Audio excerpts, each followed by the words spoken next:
নমস্কার বন্ধুরা, আজকে নতুন কিছু রেসিপি নিয়ে এসেছি। আজকে এই যে ডিনার যে প্লেটটা সাজিয়েছি, পুরো সকালের বেঁচে যাওয়া খাওয়ার থেকে এই ডিনার প্লেটটা সাজিয়েছি। কিভাবে কোনটা দিয়ে কি করেছি, হ্যাঁ সেইটাই দেখাবো।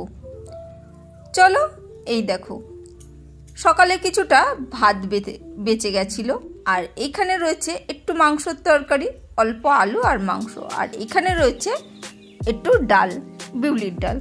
ভাতটা যেটা ছিল সেটা এই মিক্সি জারের মধ্যে নিয়ে নিচ্ছি। ভিডিওটা ওপরে হয়ে গেছে, বুঝতে পারিনি ক্যামেরাটা যে ওইদিকে চলে গেছে, কারণ সেদিনকে একটু কারেন্ট চলে যাচ্ছিল, মানে পাওয়ার কাট হয়ে যাচ্ছিল, সেই জন্যে সেই জিনিসটা বুঝে উঠতে পারিনি। ভিডিওটা খুব করে করছিল, যেহেতু ইমার্জেন্সি ছিল সেহেতু অসুবিধা হয়নি, কিন্তু ক্যামেরার দিকে লক্ষ্যটা রাখতে পারিনি।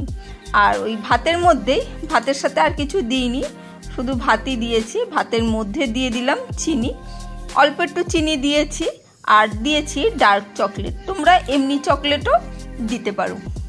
বেশ কিছুটা ডার্ক চকলেট সামান্য একটু রেখে, মানে গলিয়ে নিইনি, এমনি একটু মানে ভাপানো মতন করে নিয়েছি। তার সাথে এই এক বাটি দুধ দিয়ে দিলাম, একটু গরম। এইটাকে মিক্সিতে পেস্ট করে নিচ্ছি। সামান্য গরম দুধ, দুধটা একটু আন্দাজ করে দিতে হবে।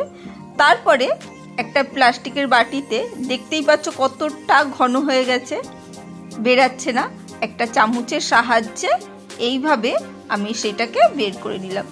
বেশ কিছুক্ষণ ধরে চালিয়ে একদম পেস্ট করে নিতে হবে, ভাতটা যাতে না বোঝা যায়। আর চিনিটা তোমরা দিলে দিতেও পারো, না দিলেও দিতে পারো। মানে আমি যেহেতু একটু ডার্ক চকলেট ব্যবহার করেছি, তাই সামান্য একটু চিনি দিয়েছি, আর বাচ্চারা খুশি হবে বলে। তোমরা চিনিটা ছাড়াও করতে পারো, মিষ্টিতে কোনো অসুবিধে হবে না। এটাকে একটা কৌটোর মধ্যে দিয়ে একটু ফ্রিজে রেখে দেবে। ঠান্ডা ঠান্ডা মুজি খেতে দারুণ লাগে, সেই জন্যে ঠান্ডা হতে দিয়ে দিলাম ফ্রিজে। আর এখানে ময়দা নিয়ে নিয়েছি, ময়দার মধ্যে যেটুকুনি বিউলির ডাল ছিল সেইটা দিয়ে মেখে নিচ্ছি।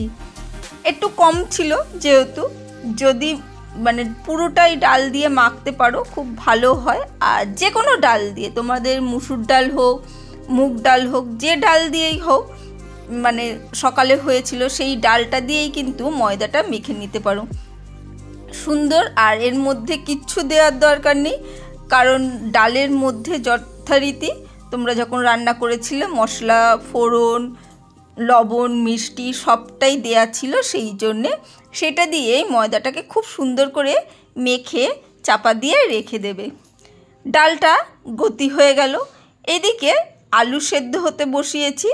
আলুগুলো সেদ্ধ হয়ে গেছে, তার মাঝখানে আমি এইখানে যে 2 পিস মাংস ছিল, সেই মাংস 2 পিস আমি এইভাবে ছিঁড়ে ছিঁড়ে নিয়ে নিচ্ছি, ছোট ছোট টুকরো করে নিচ্ছি।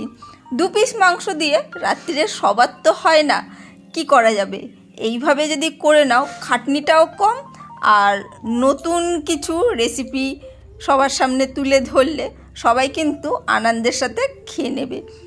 এইভাবে বেঁচে যাওয়া জিনিস এইভাবে সুন্দরভাবে যদি মানে পরিবেশন করো, রাত্রিরের খাবারটা কিন্তু ভালোভাবে জমে যাবে, আর কেউ বোরও হবে না। আলুগুলো সেদ্ধ করেছিলাম, সেই আলুগুলোকেই আমি হালকা করে ভেজে নিচ্ছি। আলুগুলো বেশ নরম হয়ে গেছে, ওই 70% মতন সেদ্ধ করেছি। আর এইখানে একটু জিরে ফোড়ন দিয়ে দিলাম, তেলের ওপরে দিতে ভুলে গেছিলাম, যতটি পরে দিলাম। দিয়ে আলুগুলো এপিট ওপিট করে ভালো করে ভেজে নিচ্ছি সুন্দরভাবে। একটু ওই যে আলোর জন্যে অসুবিধে হতেই পারে, কারণ ওই যে বলছিলাম পাওয়ার কাট হয়ে যাচ্ছিল, সেই জন্যে, আর সেই জন্যেই অসুবিধে হয়ে যাচ্ছে। চলো, এখানে আলুগুলোকে হালকা করে ভেজে নেওয়ার পর এইভাবে কেটে কেটে, দেখতেই পাচ্ছ সুন্দরভাবে ভেঙে নিচ্ছি।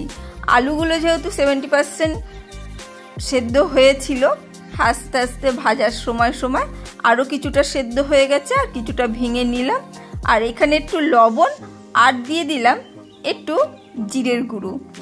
কোনো এক্সট্রা মশলা আমি ব্যবহার করব না, যেটুকুনি মাংসের ঝোল বা রয়েছে সেইটা দিয়েই করছি। হ্যাঁ, পেঁয়াজ রসুন বাটা দিয়ে আর একটু করতেই পারো, আমি সেই খাটনি করিনি। এখানে মাংস যেগুলো ছিঁড়ে রেখে দিয়েছিলাম সেইগুলো দিয়ে আবারও ভালো করে সুন্দরভাবে একটু মিডিয়াম ফ্লেমে ভালো করে আলুর সাথে মিশিয়ে ভেজে নিচ্ছি। সুন্দরভাবে মাখামাখি হয়ে যাচ্ছে। আমি ভিডিওটা যতটা পেরেছি ছোট রাখারই চেষ্টা করেছি, কিন্তু একসাথে যেহেতু মানে ডিনারের প্লেট সাজানো হচ্ছে একটু বড় হয়েছে।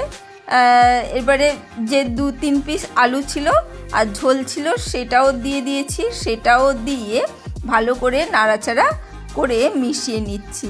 এরপরে বাটিটা ধুয়ে ভালো করে যেটুকুনি মশলা লেগেছিল সেই জলটা আমি দিয়ে দিলাম।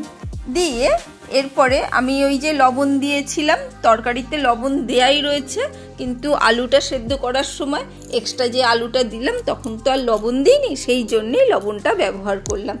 সুন্দরভাবে আলুগুলোকে ভালো করে খুন্তির সাহায্যে ভেঙে ভেঙে দিচ্ছি, যাতে ভালো করে মানে যে কাঁচা ভাবটা রয়েছে সেইটা যাতে চলে যায়। এটা চাপা দিয়েও ফোটাতে পারো, আর এইভাবে নাড়তে নাড়তে বেশ শুকনো করে মানে ফুটিয়ে নিতে পারো। আর সামান্য একটু ওপর থেকে গরম মশলা গুঁড়ো খুব সামান্য দিয়ে দিলাম, কারণ ওই যে মাংসের ঝোলে কিন্তু মশলা রয়েছে। আমি রোজকার যেরকম মানে মাংসের ঝোল হয় সেই ঝোলটা দিয়েই করার মানে দেখানোর চেষ্টা করেছি। মানে মশলাদার কোনো রেসিপি থেকে আমি নিইনি। সেই সব মাংসের ঝোল হলে তো আরও টেস্টি হবে, মানে যখন আমরা বেশ মশলাদার মানে আসলে করি, সেই মাংসের ঝোল হলে কিন্তু আরও রান্নাটা আরও টেস্টি হবে।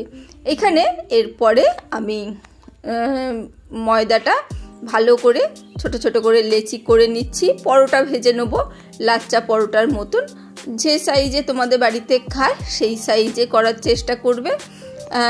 অবশ্যই একটু ছোট করারই চেষ্টা করবে, বেশি বড় করার দরকার নেই।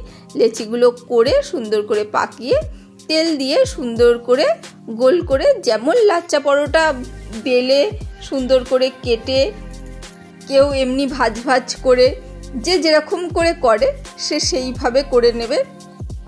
আমিও সেইভাবেই করে নিয়েছি, কেটে কেটে সুন্দর করে রোল করে নিয়েছি। তোমরা ময়দার গুঁড়োও এর মধ্যে দিয়ে দিতে পারো। সুন্দরভাবে বাড়িতে যে যেরকমভাবে এই পরোটাগুলো করো সে সেইভাবে করে ফেলতে পারো। একদম কিন্তু দারুণ লোভনীয় কিছু রেসিপি তোমাদের সাথে শেয়ার করলাম। অল্প একটু তেল দিয়ে পরোটাগুলো এপিট ওপিট করে ভেজে নেবে, আর তারপরে সবগুলো একসাথে পরিবেশন করবে। মনে হয় রেসিপিগুলো দেখে তোমাদের বেশ ভালোই লাগলো, আর ভালো লাগলে অবশ্যই লাইক কমেন্ট শেয়ার করতে ভুলো না। এতটা দেখলে যারা নতুন বন্ধু নিশ্চয়ই ভালোই লেগেছে, তারা অবশ্যই সাবস্ক্রাইবটা করে দিও, আর লাইক দিতে ভুলে যেও না কিন্তু। আর নতুন বন্ধু হলে অবশ্যই একটা কমেন্ট করে জানিও। পুরনো বন্ধুরা অবশ্যই একটু সাথে থেকো। এইভাবে এই দেখো পরোটাগুলো এইভাবে তৈরি হয়ে গেছে, আর এই যে আলু মাংসের তরকারিটাও রেডি হয়ে গেছে। এবারে প্লেটটা আমি সাজিয়ে নেব। একটা এখানে দুটো পরোটা নিয়ে নিচ্ছি, আর একটু তরকারি পাশে দিয়ে দেবো, আর মুজিটাও বের করে নিয়ে আসবো। বের করে নিয়ে এসে সেটাও বাটির মধ্যে একটা বাটির মধ্যে করে দিয়ে দেবো। বাড়িতে এই রকম ভাত দিয়ে চকলেট স্মুজি মানে তৈরি করা যায়, বাচ্চারা অবাক হয়ে যাবে, আর ওরা তো খুব আনন্দের সাথে খাবেই। অবশ্যই এই ডিনারের প্লেটটা একদিন ট্রাই করো। আর ওই যে যেহেতু পাওয়ার কাট হয়ে যাচ্ছিল, খুব বেশি ঠান্ডা হয়নি আমাদের মুজিটা। চলো আজকের জন্য টাটা, বাই বাই। আবার দেখা হবে অন্য কোনো দিন অন্য কোনো ভিডিওতে। আর ভালো লাগলে লাইক কমেন্ট শেয়ার করতে ভুলো না। আজকের জন্য বাই বাই।